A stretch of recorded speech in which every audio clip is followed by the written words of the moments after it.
6-month-old Khodr weighs 3.5 kilos. Malnutrition is becoming an increasing threat among Syrian children. Aid agencies warn nearly 5 million across the war-ravaged country don't get enough food to eat as poverty deepens. She needs milk, but that's not all she needs. She needs diapers. We need food and we have nothing.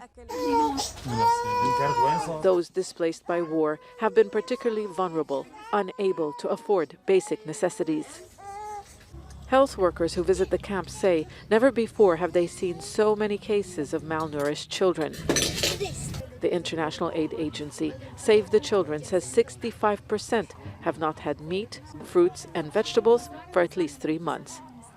We know this is a combination of just 10 years of conflict, of very weak healthcare systems, of the COVID-19 outbreak and the dire economic situation that has really affected Syria.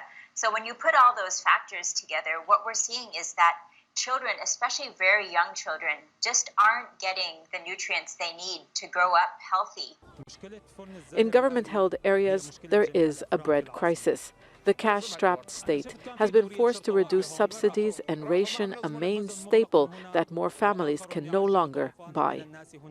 We distribute food across 1,600 distribution sites across the country, and there is a high increased pressure on these sites with people coming, pleading to be taken up into our lists so that they can receive assistance. At some points when we come with our cars, we can't even go out of the cars because they are surrounded with people hoping that they can also receive assistance now. The Syrian currency has lost much of its value. That affected food prices, which are now the highest ever recorded. The World Food Programme says 9.3 million Syrians don't have access to sufficient food, and an additional 2.2 million are at risk across the country. That is half the population. We buy expired milk because it's cheaper. We also buy the cheapest food for the other kids so they don't cry from hunger. It's been 10 years of war and displacement. There's still no peace. The battle now is against hunger in every corner of the divided country.